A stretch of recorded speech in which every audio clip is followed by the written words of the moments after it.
Hi, my friends. Today I want to present you a new story. Enjoy watching it. I was 16 when the first real crack appeared in my family, and it was deeper than any argument, any disappointment. It was a Thursday evening, one of those ordinary nights where everything felt slightly off, but not enough to set off alarms. That is, until my father came home from work, late. His face was drawn, eyes dim with the kind of exhaustion that clung to you, and I knew something was different. I sat at the kitchen table, absently scrolling through my phone while my mother, ever the perfectionist, stirred a pot of something that smelled like burnt resentment. Dinner had been ready for over an hour, and the tension between them was simmering just as heavily as the sauce on the stove.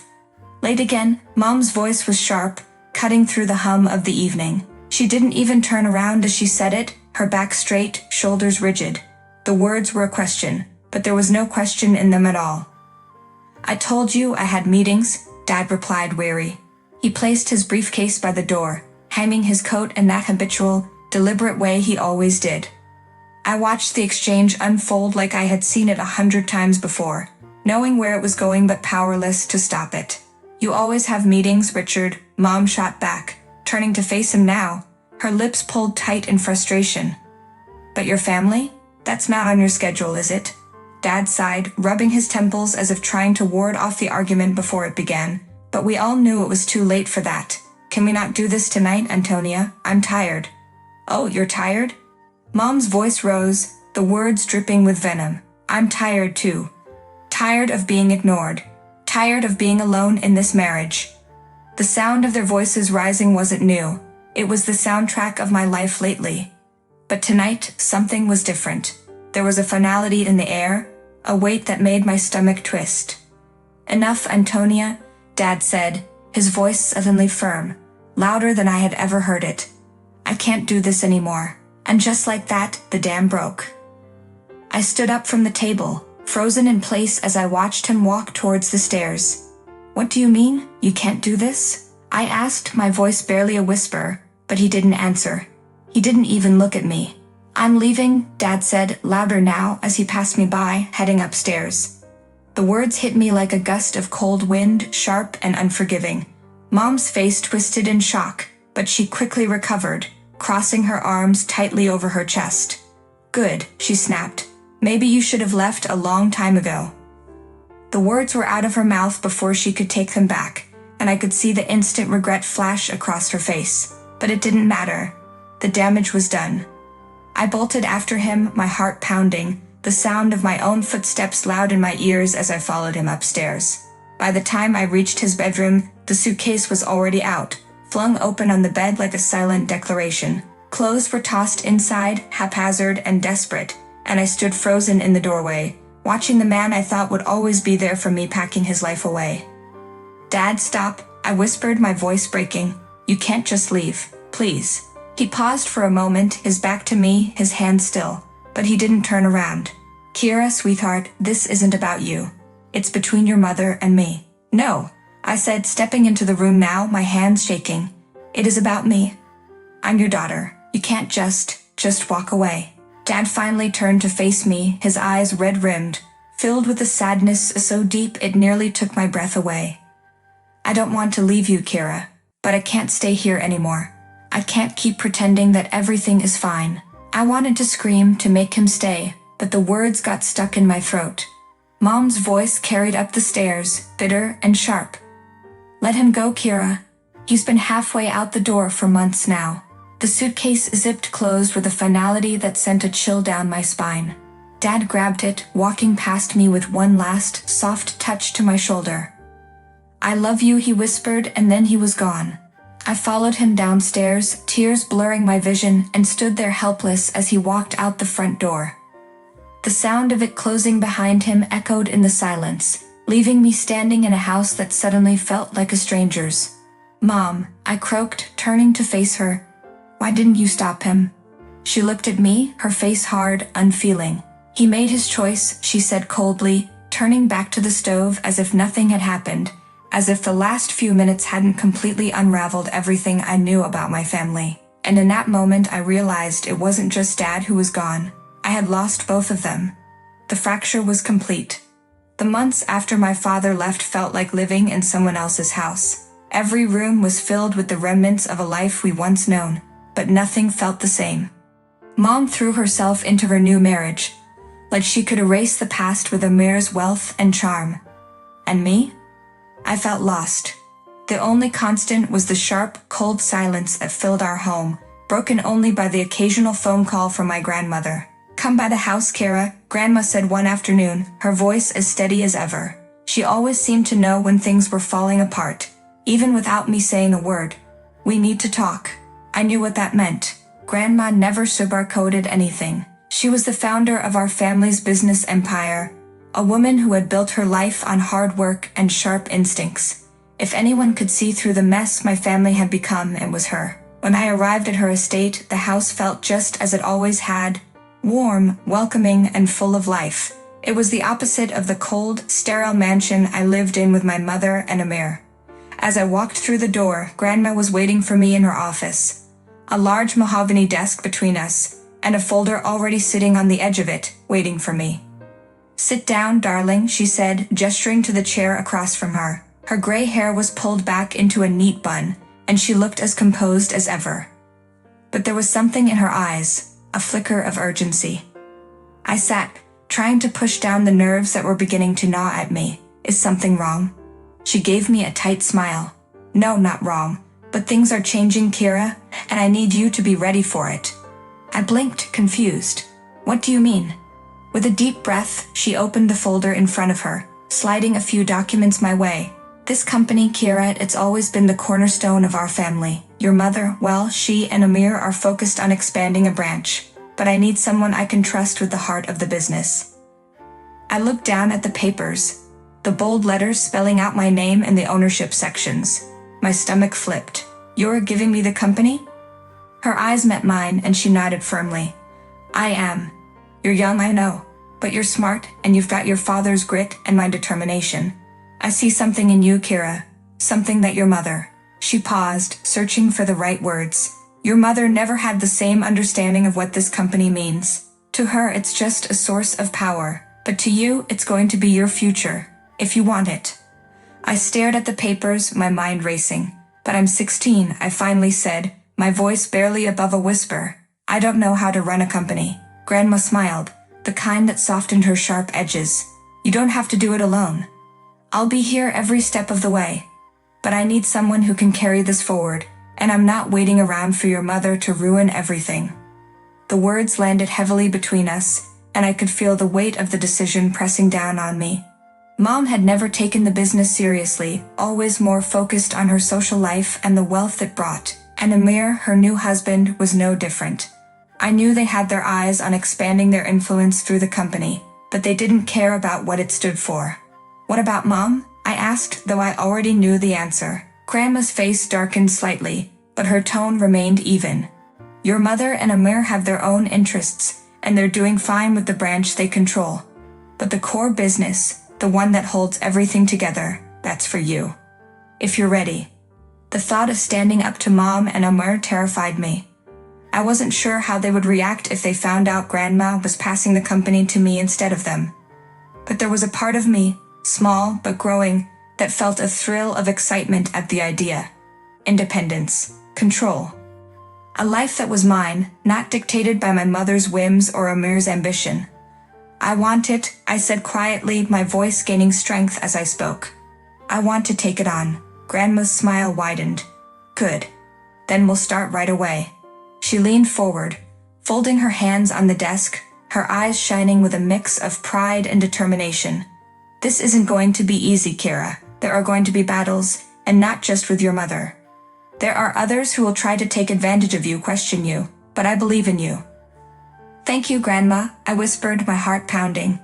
The weight of what I had just agreed to began to sink in, but so did a sense of purpose. For the first time in months, I felt like I had control over something in my life. As I left her house that day, the papers clutched tightly in my hand, I knew that everything was about to change. A new order had been set, one that would put me at odds with my mother and Amir. But deep down, I knew this was what I was meant to do. This was my future, and no one was going to take it from me. And for the first time since my father had walked out of my life, I felt like I was stepping into my own. The transition from student to company owner didn't happen overnight. In fact, it was the furthest thing from smooth.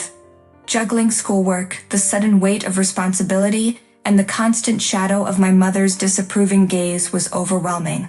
But Grandma was right. Something inside me had shifted.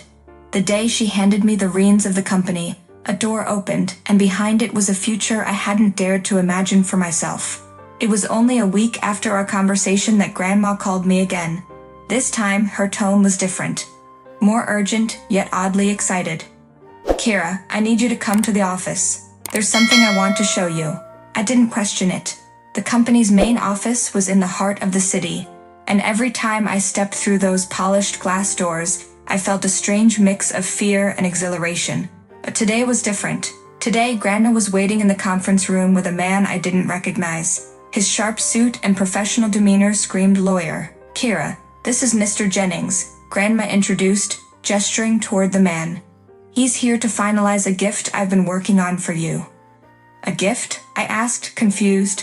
I had already been given the company. What more could there be? Grandma's smile was warm but secretive. "Not just any gift, something that will ensure you're protected in your new role." I sat down across from Mr. Jennings, who opened a sleek black portfolio in front of him. His eyes skimmed over the documents inside before he spoke.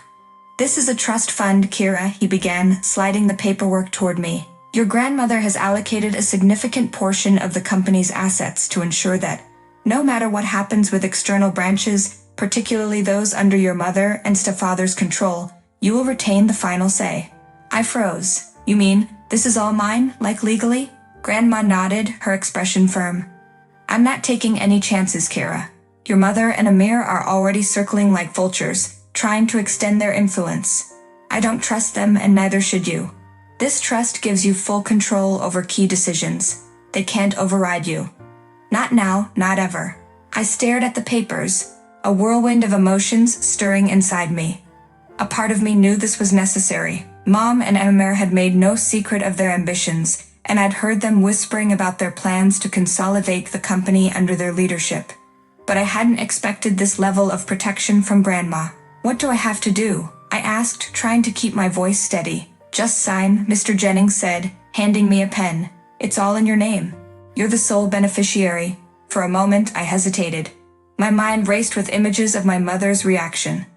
I could already hear her fury, the accusations that I was betraying her, that I had chosen sides.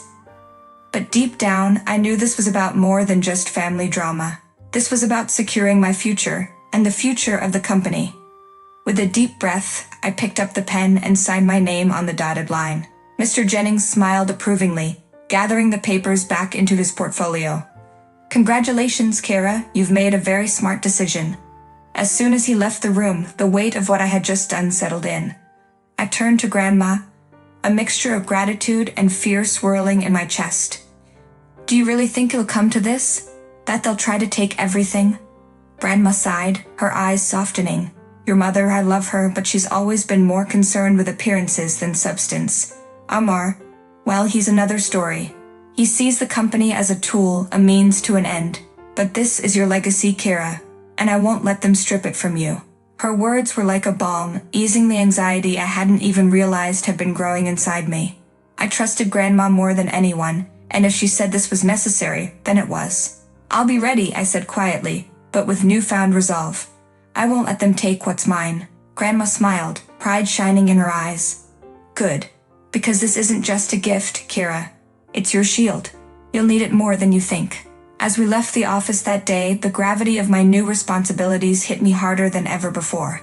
The trust fund wasn't just financial security. It was a line in the sand, a declaration that I was ready to fight for what was mine. Later that evening, as I sat alone in my room, I couldn't help but think about my mother. How long before she found out? And when she did, how would she react? The door creaked open, and Amir's footsteps echoed down the hallway. He was laughing, likely at something trivial Mom had said to amuse him. The sound made my stomach turn. I could feel the storm brewing, the conflict looming closer with each passing day. But for now, I had my shield. And for the first time in a long time, I felt like I was prepared for whatever was coming next. I hadn't seen my father in nearly 3 years. After the divorce, he became a ghost, barely a memory in the home we once shared. At first, I was angry at him for leaving, for breaking up our family. But now, with everything that had happened, I wasn't so sure where the fault lay. I had questions that had been gnawing at me for months, and it was time to get answers. It was Grandma who encouraged me to reach out. She saw through the veneer of my stubbornness, the facade that I didn't care about the man who had once been the center of my world. With her help, I tracked him down to a small apartment on the other side of town. He had moved there after the split, keeping his distance, perhaps out of guilt, perhaps out of fear of what I might think of him. I stood in front of the door, heart pounding, rehearsing my words, but nothing seemed to feel right. What do you say to the man who disappeared when you needed him most? Finally, I knocked. The door creaked open, revealing a man who looked like a shadow of the father I remembered. His once dark hair was streaked with gray, his face thinner, and his eyes, those eyes that used to shine with warmth, now looked tired and worn. Kira. His voice cracked as he said my name. It was the first time I'd heard it from him in what felt like a lifetime. "Hi, Dad," I said quietly, trying to muster a smile that didn't quite reach my eyes. He stepped aside to let me in, the tension in the air thick and unspoken. His apartment was small, sparsely furnished, a stark contrast to the life we used to have. There were no family photos on the walls, no reminders of the past. It was as though he had erased the life he once lived. We sat on opposite ends of a worn-out sofa, the silence between us deafening. "I wasn't sure you'd ever want to see me again," he finally said, his voice low, almost hesitant. "I don't blame you. I've been thinking a lot about everything," I started, twisting my hands in my lap. "I don't even know where to begin. Why did you leave, Dad? Was it because of the affair?" His eyes dropped to the floor, shame washing over his features. "It's not that simple, Kira. I made mistakes, yes, but there's more to the story than you know." I waited, the weight of his words heavy in the room. "I wasn't the only one who was unfaithful," he said, his voice barely above a whisper. "Your mother, she had her own secrets. For years." I felt a jolt of shock ripple through me. "What? You mean, she cheated too?" He nodded, running a hand through his graying hair. "It wasn't just once, either. Your mother had been seeing Amor long before the divorce. She was the one who wanted out, Kira. I stayed because of you, but eventually I couldn't pretend anymore. I wasn't perfect, but she was already gone." My mind reeled, struggling to process what he was telling me. For so long I had blamed him, cast him as the villain in this fractured story, but now the lines between right and wrong were blurring. "Why didn't you tell me?" I asked, my voice trembling. "Why did you let me think you were the one who ruined everything?" "Because I didn't want to hurt you more than I already had," he said, his eyes full of regret. "I figured it would be easier for you to hate me than to see both your parents fall apart." I swallowed hard, my throat tight with emotion. It felt like my entire world had shifted again, just when I thought I was beginning to understand it. "I don't know what to say," I whispered. "I've spent so much time angry at you, blaming you for everything. And now?" He leaned forward, reaching for my hand, but stopped short, as if afraid I would pull away. "Kira, I'm sorry. I know I can't change the past, but I want to be part of your life again if you'll let me." I stared at him, the father I had lost and found all over again. There was no easy answer, no clear path forward. But part of me, maybe the part that still remembered the warmth of his embrace when I was a little girl, wanted to give him a chance. "I don't know if I'm ready to forgive you," I said slowly.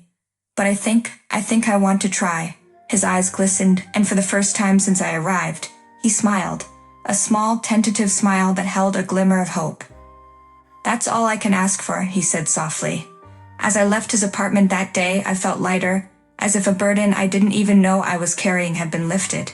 The drive to the investigator's office felt like an eternity. My mind raced with the possibilities, each one more unsettling than the last.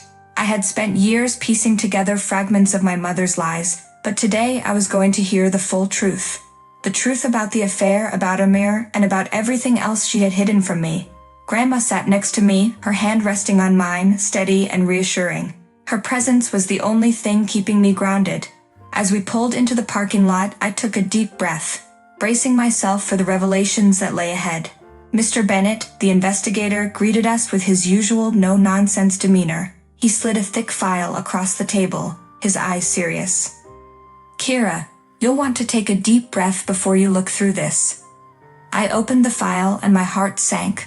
Photos of my mother and Amir, dozens of them, spanning the last decade. They were laughing, holding hands in hotels and restaurants, acting like a couple who had been together forever. My mind reeled at the sight. How long? I asked, my voice barely above a whisper. Over 10 years, Mr. Bennett replied grimly. But that's not the worst part. My eyes snapped up to his. What do you mean? Mr. Bennett leaned forward, lowering his voice. Amir wasn't just having an affair with your mother, Kira. He's been siphoning money from the company's accounts for years, without her knowledge. He set up offshore accounts, laundering funds through fake business deals. He was planning to take everything. What? Grandma gasped, her hand flying to her mouth. Amir? I felt the air rush out of my lungs. You mean, it wasn't Mom?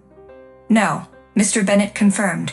Your mother may have been complicit in the affair, but she had no idea that Amir was stealing from the company. He's been using her to get access to the family business. When your mother transferred control of certain funds, Amir rerouted them to his own accounts. She trusted him completely, and he took advantage of that. The shock was overwhelming.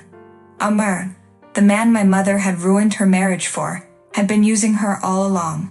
He didn't love her, he never had. He was only in it for the money. He's been doing this to multiple companies, Mr. Bennett continued. The investigators' findings hit me like a storm. My hands trembled as I held the report, staring at the damning evidence that detailed years of deceit. But what shook me the most wasn't just my mother's long-standing affair with Amir. It was the revelation that Amir had been stealing from the company all along, transferring funds to offshore accounts, slowly siphoning away everything my grandmother had built. That night, I sat with my grandmother and father in the living room, a tense silence between us. My father, whose presence had been a lifeline for me these past few months, leaned forward, speaking softly. I had a bad feeling about Amir from the start, he said, his voice steady. That's why I reached out to a few of my old contacts when the investigation began. I wanted to help uncover the truth, Kira. I looked at him, a mix of gratitude and relief washing over me. You've done so much already. Thank you for standing by me, Dad. He gave me a sad smile. It's the least I could do. I wasn't there when I should have been, but I'm here now. And I'm not letting this go. It was comforting knowing that despite everything we'd been through, he was here, taking an active role in helping protect the company, and in a way, our family. The police were swift once the evidence was handed over. Amir, who had been on their radar for other financial crimes, was arrested in connection with a separate fraud case. The icing on the cake, his offshore accounts, filled with stolen funds from our company, were traced. He hadn't just betrayed us. He had been orchestrating a large-scale embezzlement scheme all along. I watched the news unfold with a mix of emotions, anger, betrayal, but also an overwhelming sense of justice. Amir had fooled my mother, using her love and trust to further his greed, but now he would face the consequences. The night Amir was arrested, my father stayed late, helping me and Grandma pore over financial documents. We worked together, reviewing the company's ledgers and cleaning up the mess Amir left behind. Looks like we've got a lot to fix, I muttered, rubbing my temples as the strain of the day set in. We'll get through it, Dad replied, his tone reassuring. We've got the team, the company, and each other. We're stronger than this. His words gave me the strength I didn't know I needed. The company's assets were now safe and police had already begun the process of recovering the stolen funds. Kira, Grandma said, her voice steady but kind, it's time for you to take the reins. The company is yours, and I know you'll do right by it. You've proven that. I smiled, feeling a sense of purpose I hadn't felt before. I'll do my best, Grandma, for you and for all of us. A week after Amir's arrest, my mother called. I didn't expect her to. She'd been quiet since the revelations came to light, likely too ashamed to face me. When I answered, her voice was barely above a whisper. Kira, I didn't know, she said, her tone heavy with regret. I didn't know what Amir was doing. Mom, I interrupted, feeling a strange sense of calm. I understand you didn't know, but that doesn't change the fact that you chose him over us, over the company. You let him take control while you were distracted, and we all paid the price. There was a long silence. I could hear her breathing, hear the weight of her guilt. "I'm sorry," she finally said, her voice breaking. "I've lost everything." I closed my eyes, wishing for her sake things had been different. "You can make things right, but it's going to take time, Mom. You need to figure out what's really important." As I hung up the phone, I realized I wasn't angry anymore. There was only a deep, quiet sadness for what my family had lost. But at the same time, I felt lighter. We had survived. We were moving forward. That evening, Dad and I sat together on the porch, the cool breeze whispering through the trees. "You've done well, Kira," he said, placing a hand on my shoulder. And for the first time in what felt like forever, I truly believed that everything was going to be okay.